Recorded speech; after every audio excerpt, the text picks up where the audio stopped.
Alright, so this video is a continuation of yesterday's action in the yen. Yesterday we saw it was a base and markup, or the cause and the effect, and this really led to another intraday trend that occurred today, which is the next day. And what you see here is a cause, or a trading range, or congestion, or whatever you want to call it. And what happened was, kept on moving side to side to side, and eventually the market broke and it continued lower. So it didn't bounce right back up, and it just basically traded lower, lower. And this is telling you something. This is telling you that it's going to continue to go lower, and that this area here serves as distribution. So the question here is what will happen now, and what is the potential? Where is the potential for the market to go? So potentially calculate from what's called LPSY, or it has many terms, but in the Wyckoff method, it's calculated like this. From they call this the last point of supply.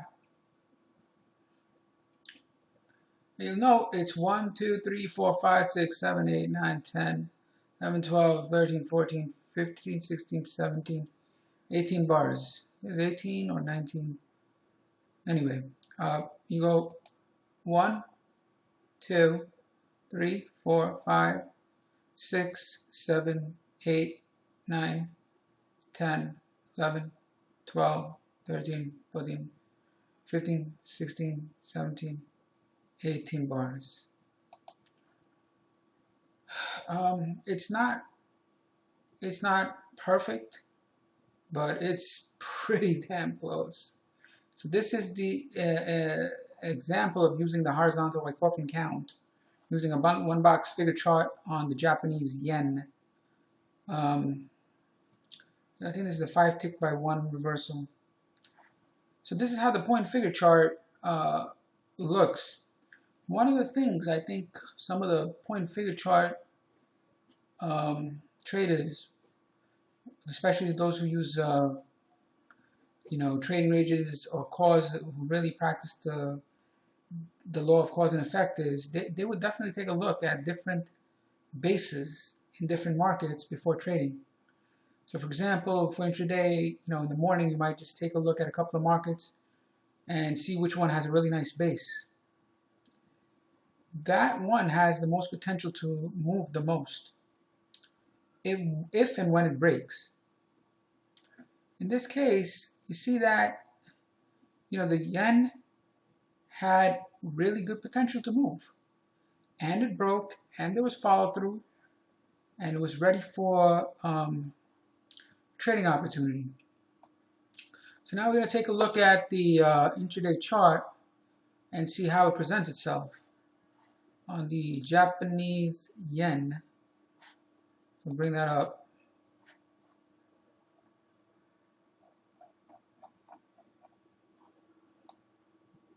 So this is the equivalent of what the point figure chart you're seeing, but it's a bar chart, open, high, low, close chart. And what you see is that this is the same cause that was moving sideways. Now, how do you know what to look at and what to do? Well, the thing is, you just need to see a break. After that, you could determine what the background is, but you really need to see a break, otherwise it's all speculation. You need to let the market prove itself and then attempt the entry. It proved itself with a break on 42 volume and follow through on 33. At this point, the idea is, where do you get short? The idea is to get short. Question is, how do you get short? Typically, these markets, what they tend to do after they break is, many Wyckoff students know this, it tends to test the ice. All right.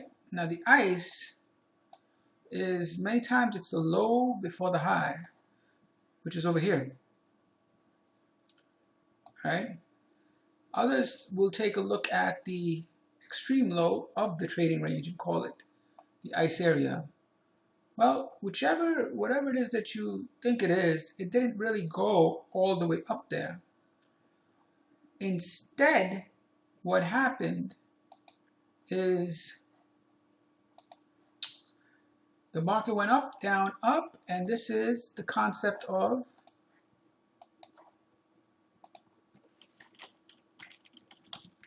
an upthrust. Right? This is the Wyckoff example of what's called an upthrust, and it is a very common trigger to get short. So it didn't go up here, but it gave you that up thrust. Now, typically what I like to see is follow through from that up thrust. Once you see follow through, I mean, you could take the, the next close or the break here, or you could establish the retest. And this would be the place to go for the retest. Put on the sell, especially after the market traded lower. And you know that the market wants to go down because it traded lower, and then the retest of the up thrust is a good place to get short. In any case, the retest did occur, typically around this area, which is kind of also like minor ice, but that's a different story. This is the ice area in the Wyckoff method, or the support, the support, and this is like the temporary support here, which has a tendency to get tested. And once that happens, you have a move lower, a test of that break. The break is right here. Break of that mini trading range. Test, continue, and this right here is just the I don't know what to call it, the kiss of death, or the markdown bar, or whatever. But this is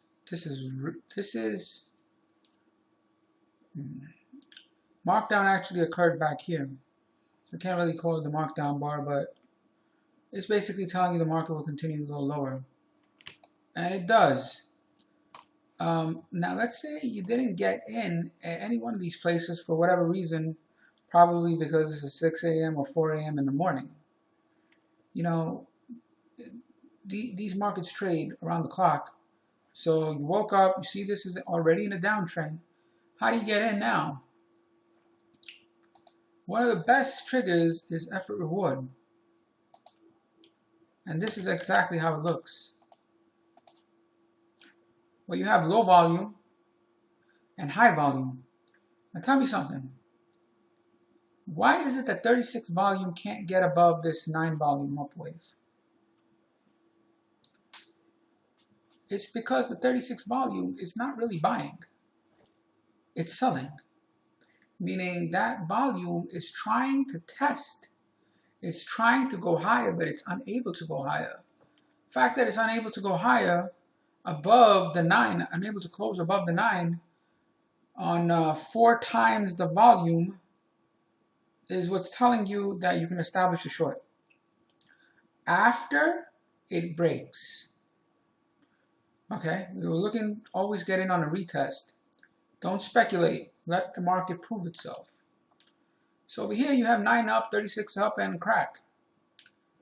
This is the effort reward signal for you to say, okay, I'm going short. You go short on the retest of the effort reward, like over here was the retest of the upthrust, just getting on the retest of the effort reward. There's always a test. Right? This is what I believe professional traders know. They let the market prove itself. They're not jumping on board early. They're letting the market prove itself, and they attempt to get in on the retest with the minimum risk. That is the real skill. So over here, you do go short, the mark, you're very well rewarded. Right? And that's a wrap. And basically, after that, it continues to go down until what? until what's known as a buying climax. All right, this is the buying climax, 67 down. How do you know? You know because it's heavy volume, but more importantly, after the climax, you have a secondary test that shows that volume completely dried up. See this? What happened to the volume? It went from 1, 2, 3, 4, 5, 6, 7, 8 to this. Almost nothing. As I tell you, selling is dried up. That's a successful secondary test, after which you have a sign of strength. And as you can see, it moves, continues to move up, so on and so forth. The key that I want to get across is the importance of looking at cause. All right, that's a lot of Wyckoff traders, including myself. We don't do this as much as we should, because these markets are where the preparation for an up or down move is occurring. I'm going to be going over this a lot because that's the skill that I really want to build right now, not just trade based on triggers, but also take a look at the cause in order to determine the effect. A lot of folks would get in on this and then after like 10 or 12 ticks get out. But as you can see, the move is far bigger than 10 or 12 ticks. And how do you know to hold? How do you know?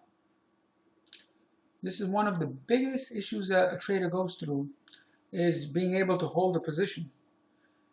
How do you know to continue to hold a position versus get out when it meets, you know, some 2-to-1 or 3-to-1 target? You don't really know unless you've done some type of projection and have a method to do that. And this is that method. And note that doing this is part of a real trading strategy, because it maximizes reward. Anything that minimizes risks and maximizes reward, I mean, is extremely important. It's far more important than a trigger. All right? Because, you know, you have a series of losses as traders, and then one trade could make your week. So something like this, where you get in on the effort reward, and then you ride this move, you're done for the day. Just done for the day. And how do you know to hold? You know to hold because of the point figure chart. What's the point figure chart doing? It's telling you, you got to count all the way down here. Why are you getting out for 5, 6, 7, 8 ticks when the count is clearly down here? Wouldn't you rather get out at 21 ticks? So this is one of the reasons. The ability to hold a trade depends on whether you act emotionally based on fear, or whether you have a method in place that sets expectations about where the market can potentially go. You know, so that's why it's really important.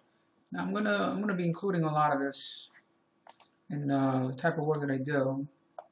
Anyway, so now you've seen what has happened, and I think that's enough for today. Thank you.